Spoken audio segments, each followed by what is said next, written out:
ಸ್ನೇಹಿತರೆ, ನಾಗದೋಷ, ನವಗ್ರಹ ದೋಷ, ಸಂತಾನ ದೋಷ, ಇನ್ನು ಹಲವಾರು ದೋಷಗಳಿಗಾಗಿ ಸಾಕಷ್ಟು ಭಕ್ತರು ಈ ಒಂದು ದೇವಸ್ಥಾನಕ್ಕೆ ಬರ್ತಾರೆ. ಈ ದೇವಸ್ಥಾನವನ್ನು ಉತ್ತರ ಕರ್ನಾಟಕದ ಕುಕ್ಕೆ ಸುಬ್ರಹ್ಮಣ್ಯ ಅಂತ ಕೂಡ ಕರೀತಾರೆ. ಬನ್ನಿ, ಅದು ಯಾವ ದೇವಸ್ಥಾನ, ಅದು ಎಲ್ಲಿದೆ ಎಲ್ಲವನ್ನೂ ನಿಮಗೆ ತೋರಿಸ್ತೀನಿ. ಹೊಸಪೇಟೆ ಸಮೀಪದ 7 ಅಡಿ ನಾಗಪ್ಪನ ದೇವಸ್ಥಾನಕ್ಕೆ ಇಂದು ಷಷ್ಠಿ, ಮಂಗಳವಾರ ಹಾಗೂ ಶ್ರಾವಣ ಮಾಸ ಇದ್ದುದರಿಂದ ದೂರದಿಂದ ಸಾಕಷ್ಟು ಭಕ್ತರು ಈ ಒಂದು ದೇವಸ್ಥಾನಕ್ಕೆ ಬಂದಿದ್ದರು. ನೀವು ಇಲ್ಲಿ ನಮ್ಗೆ ಗಮನಿಸಬಹುದು ಎಷ್ಟೊಂದು ಭಕ್ತರ ದಂಡು ಇಲ್ಲಿ ನೆರೆದಿದೆ ಅಂತ. ನೀವು ಇಲ್ಲಿ ಗಮನಿಸಬಹುದು, ಈಗಾಗಲೇ ಸಾಕಷ್ಟು ಜನ 300 ರೂಪಾಯಿ ಟಿಕೆಟ್ ತೊಗೊಂಡು ಕ್ಯೂವಲ್ಲಿ ನಿಂತ್ಕೊಂಡಿದ್ದಾರೆ. ಮೊದಲು ಅವರು ಹೋಗಿ ನಾಗಪ್ಪನ ದರ್ಶನ ಮಾಡಿದ ನಂತರ ಹೊರಗಡೆ ಬಂದು ಇಲ್ಲಿ ಸಾಮೂಹಿಕ ಸಂಕಲ್ಪ ಮಾಡ್ತಾರೆ. ನಂತರ ವಿಧಿವಿಧಾನಗಳು ಪ್ರಾರಂಭ ಆಗ್ತವೆ. ಇಂದಿನ ಈ ವಿಡಿಯೋದಲ್ಲಿ ಬುಕ್ಸಾಗರದ 7 ಅಡಿ ನಾಗಪ್ಪನ ದೇವಸ್ಥಾನದಲ್ಲಿ ನಡೆದ ಸಂಪೂರ್ಣ ಪೂಜೆ ವಿವರಗಳನ್ನು ನಿಮಗೆ ಕೊಡ್ತೇನೆ. ಅದಕ್ಕಿಂತ ಮುಂಚೆ ನೀವು ಇನ್ನೂ ನನ್ನ ಹಂಪಿ ಟ್ರಾವೆಲ್ ಟೈಮ್ ಚಾನಲನ್ನು ಸಬ್ಸ್ಕ್ರೈಬ್ ಮಾಡಿ, ಈಗಲೇ ಸಬ್ಸ್ಕ್ರೈಬ್ ಮಾಡಿ, ಲೈಕ್ ಮಾಡಿ, ಶೇರ್ ಮಾಡಿ ಹಾಗೂ ಕಾಮೆಂಟ್ ಹಾಕೋದನ್ನು ಮರಿಬೇಡಿ.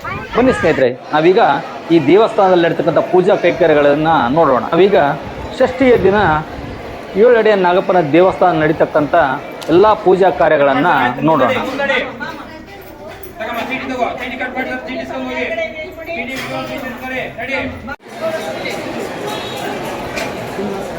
ಇಲ್ಲಿ ಕುಳಿತಂಥ ಪ್ರತಿಯೊಬ್ಬರಿಗೂ ಸಾಮೂಹಿಕವಾಗಿ ಸಂಕಲ್ಪ ಮಾಡಿಸ್ತಾ ಇದ್ದಾರೆ. ನಮ್ದು ವಿಡಿಯೋನ ಮಾಡಬಾರ್ದು ಸರ್. ಪೂಜೆಗೆ ಬಂದ ಪ್ರತಿಯೊಬ್ಬರು ವಸ್ತ್ರ ಸಂಹಿತೆಯನ್ನು ಪಾಲನೆ ಮಾಡಬೇಕು. ಕೆಲವೇ ಕ್ಷಣಗಳಲ್ಲಿ ದೇವಸ್ಥಾನದ ಮುಖ್ಯ ಅರ್ಚಕರಾದ ವಿಶ್ವನಾಥ ಸ್ವಾಮಿಗಳು ಸಂಕಲ್ಪ ಮಾಡಿಸ್ತಾರೆ.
ಪರಾಭವ ನಾಮ ಸಂವತ್ಸರೆ ದಕ್ಷಿಣಾಯಿನೆ ವರ್ಷ ಋತು ಶ್ರಾವಣ ಮಾಸೆ ಶುಕ್ಲಪಕ್ಷೆ ಮಂಗಳವಾಸರೆ ಶುಭ ನಕ್ಷತ್ರೆ ಷಷ್ಠಿ ತಿಥೋ ಶುಭ ನಾಮಕರಣೆ ಏವಂ ಗಣ ಗುಣ ವಿಶೇಷಣ ವಿಶಿಷ್ಟಾಯಾಂ ಪರಮೇಶ್ವರ ಪ್ರೀತರ್ಥಂ ಅಸ್ಮಾಕಂ ಶ್ರೀಮತೆ ಶ್ರೀ. ಮೊದಲಿಗೆ ನಿಮ್ಮ ತಂದೆ ತಾಯಿ ಹೆಸರು ಫಸ್ಟ್ ಮನಸ್ಸು ಹೇಳ್ಕೊಂಡ್ಬಿಡಿ. ತಂದೆ ತಾಯಿ ಹೆಸರನ್ನ ಮೊದಲಿಗೆ ನಿಮ್ಮ ತಂದೆ ತಾಯಿ ಹೆಸರು ಫಸ್ಟ್ ಮನಸ್ಸು ಹೇಳ್ಕೊಂಡ್ಬಿಡಿ. ತಂದೆ ತಾಯಿ ಹೆಸರನ್ನ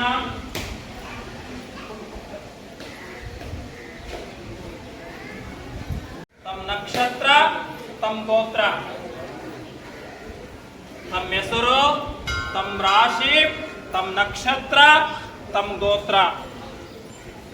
ರಾಶಿ, ನಕ್ಷತ್ರ, ಗೋತ್ರ ಗೊತ್ತಿಲ್ಲ ಅಂದ್ರೆ ತಮ್ಮ ತಮ್ಮ ಹೆಸರನ್ನು ಹೇಳ್ಕೊಂಡ್ಬಿಟ್ರೆ ಸಾಕು. ತಮಗೆ ಏನ್ ಗೊತ್ತಿದೆ ತಿಳ್ಕೊಳ್ಳಿ. ತಮ್ಮ ಹೆಸರು, ತಮ್ಮ ರಾಶಿ, ತಮ್ಮ ನಕ್ಷತ್ರ, ತಮ್ಮ ಗೋತ್ರ. ರಾಶಿ, ನಕ್ಷತ್ರ, ಗೋತ್ರ ಗೊತ್ತಿಲ್ಲ ಅಂದ್ರೆ ತಮ್ಮ ತಮ್ಮ ಹೆಸರು. ಮಕ್ಕಳ ಹೆಸರು, ರಾಶಿ, ನಕ್ಷತ್ರ. ತಮ್ಮ ಕುಟುಂಬ ಇದ್ದು ಕುಟುಂಬ ಬಂದಿಲ್ಲ ಅಂದ್ರೆ ಕುಟುಂಬ ಹೆಸರು, ರಾಶಿ, ನಕ್ಷತ್ರ. ಮಕ್ಕಳಿದ್ರೆ ಮಕ್ಕಳ ಹೆಸರು, ರಾಶಿ, ನಕ್ಷತ್ರ. ಕುಟುಂಬ ಇದ್ದು ಕುಟುಂಬ ಬಂದಿಲ್ಲ ಅಂದ್ರೆ ಕುಟುಂಬ ಹೆಸರು, ರಾಶಿ, ನಕ್ಷತ್ರ. ಮಕ್ಕಳಿದ್ರೆ ಮಕ್ಕಳ ಹೆಸರು, ರಾಶಿ, ನಕ್ಷತ್ರ. ಅನ್ಕೊಂಡ್ರೆ ಮತ್ತೆ ನಾ ಹೇಳ್ದಂಗೆ ಹೇಳ್ಬೇಕೆಲ್ಲರೂ. ಸಹ ಕುಟುಂಬಸ್ಯ ವಿಜಯ ಆಯುಹೋ ಆರೋಗ್ಯ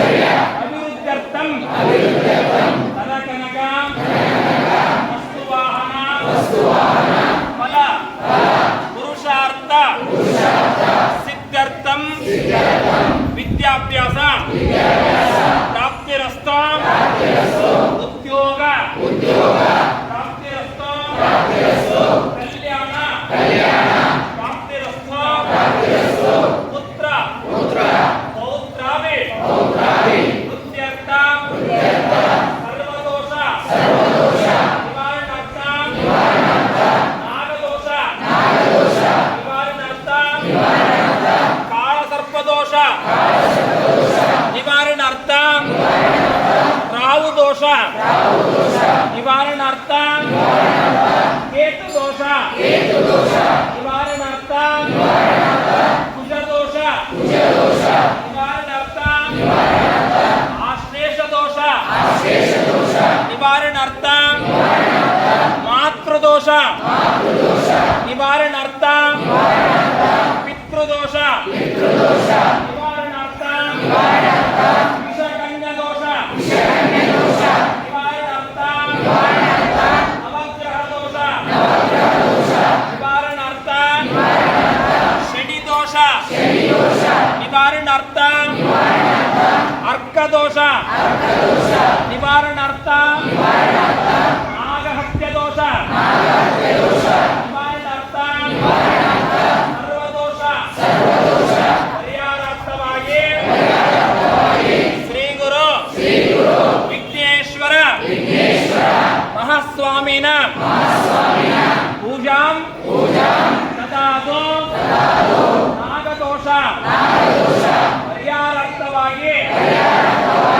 ಸರ್ಪದೋಷ ಪರಿಹಾರಾರ್ಥವಾಗಿ ಕಾಳಸರ್ಪದೋಷ ಪರಿಹಾರಾರ್ಥವಾಗಿ ರಾಹುದೋಷ ಪರಿಹಾರಾರ್ಥವಾಗಿ ಕೇತುದೋಷ ಪರಿಹಾರಾರ್ಥವಾಗಿ ಮಂಗಳ ದೋಷ ಪರಿಹಾರಾರ್ಥವಾಗಿ ಆಶ್ಲೇಷ ದೋಷ ಪರಿಹಾರಾರ್ಥವಾಗಿ ಮಾತೃದೋಷ ಪರಿಹಾರಾರ್ಥವಾಗಿ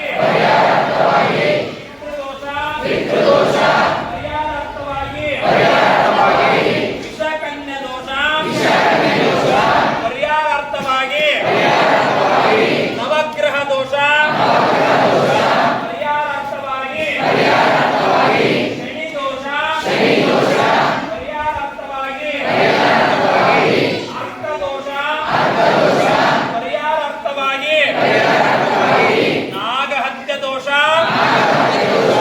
ಪರಿಹಾರಾರ್ಥವಾಗಿ ಶ್ರೀ ಗುರು ಏಳು ಎಡೆ ನಾಗಪ್ಪ ಮಹಾಸ್ವಾಮಿನ ಸಂಕಲ್ಪ ಪೂಜಾ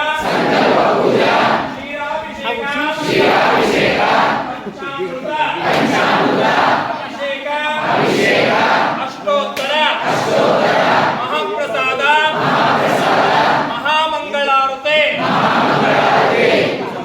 ಪೂಜಾಂ ಕರಿಷ್ಯೆ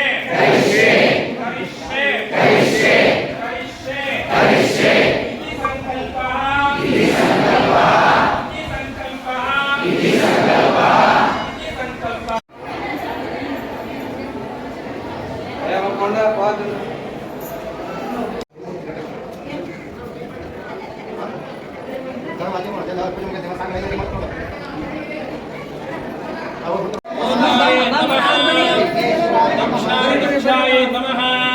ಭಕ್ತರು ನಾಗಪ್ಪನಿಗೆ ಹಾಲನ್ನು ಅರ್ಪಿಸ್ತಾ ಇದ್ದಾರೆ.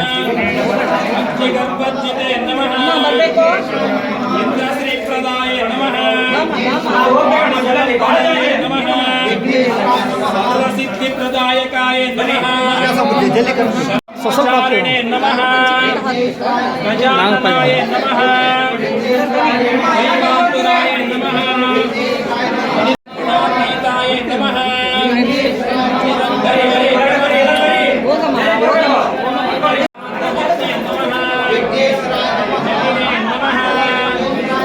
ಚಂದ್ರಚೂಡಾಯ ನಮಃ ಅಮರೇಶ್ವರಾಯ ನಮಃ ನಾಗಯಜ್ಞ ಸರ್ವವೀತಿನೇ ನಮಃ ಶ್ರೀಕಂಠಾಯ ನಮಃ. ಎಲ್ಲ ನೋಡ್ಕೊಂಡು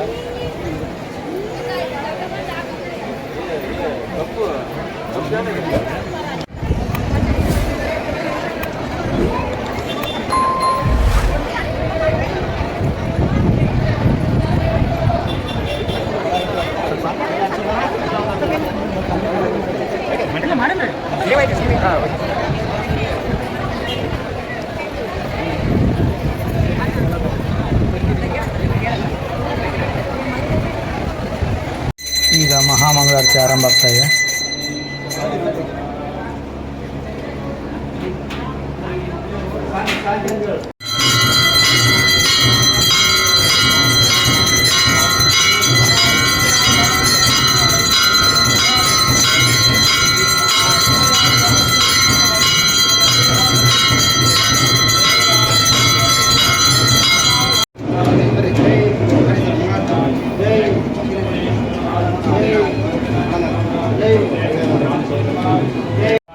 ಮಹಾದೇವಾಯ ತ್ರ್ಯಂಬಕಾಯ ತ್ರಿಪುರಾಂತಕಾಯ ತ್ರಿಕಾಗ್ನಿಕಾಲಾಯ.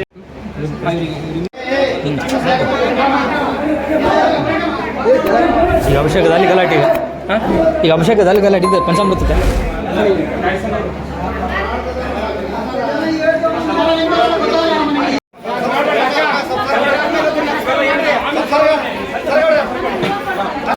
ಭಕ್ತರಿಗೆ ಪಂಚಾಮೃತ ವಿತರಣೆ ಮಾಡ್ತಾ ಇದ್ದಾರೆ.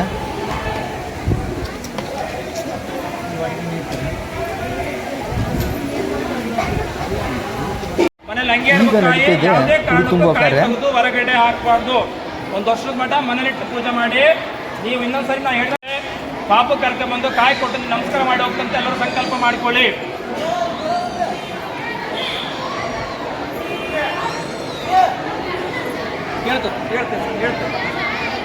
ಹಂಗೆ ಇರ್ಬೇಕು ಕಾಯಿ, ಯಾವುದೇ ಕಾರಣಕ್ಕೂ ಕಾಯಿ ತೆಗೆದು ಹೊರಗಡೆ ಹಾಕಬಾರ್ದು.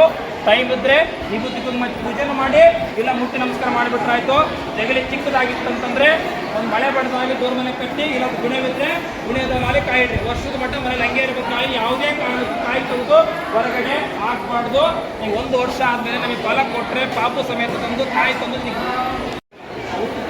ಪ್ರಸಾದ ಇದೆಯಲ್ಲ, ಆ ಪ್ರಸಾದ ಇಬ್ಬರೇ ಸೇವನೆ ಮಾಡಬೇಕು. ಆ ಪ್ರಸಾದ ಯಾರಿಗೆ ಕೊಡಬಾರ್ದು. ಎಷ್ಟು ಸಾಧ್ಯ ಆಗುತ್ತೋ ಈಗ ಸೇವನೆ ಮಾಡಿ, ಉಳಿದದ್ದನ್ನ ಮನೆಯಲ್ಲಿ ತಗೋಬೇಕು. ಪ್ರಸಾದ ಇಬ್ಬರೇ ಸೇವನೆ ಮಾಡಬೇಕು. ಆ ಪ್ರಸಾದ ಯಾರಿಗೆ ಕೊಡಬಾರ್ದು. ಎಷ್ಟು ಸಾಧ್ಯವಾಗುತ್ತೋ ಅಷ್ಟು ಈಗ ತಗೊಳ್ಳಿ, ಉಳಿದಿದ್ದನ್ನ ಮನೆಯಲ್ಲಿ ತಗೋಬೇಕು. ಅಡಿಕೆಯಲ್ಲಿ ಇದೆ, ಅಭ್ಯಾಸದ ಸೇವನೆ ಮಾಡ್ಬೋದು. ಇಲ್ಲ ಅಂದರೆ ಸೇವನೆ ಮಾಡಿ, ಪ್ರಸಾದ ಮಾಡಿ, ಮಾಡಿ ಜಗಲಿ ಮನೆ ಪೂಜೆ ಮಾಡೋದು.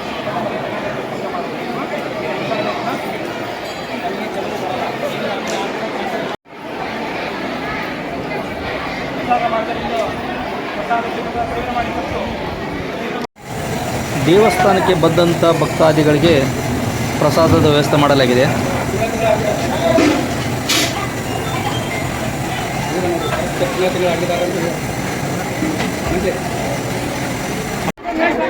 ಬಂದಂಥ ಭಕ್ತಾದಿಗಳಿಗೆ ಊಟವನ್ನು ಬಡಿಸ್ತಾ ಇದ್ದಾರೆ.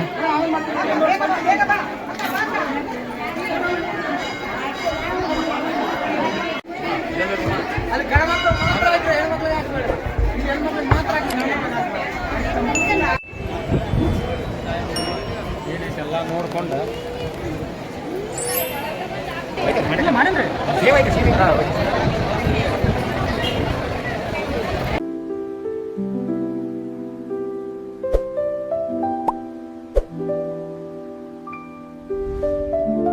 ಸ್ನೇಹಿತರೆ, ಇದಾಗಿತ್ತು ಇಂದಿನ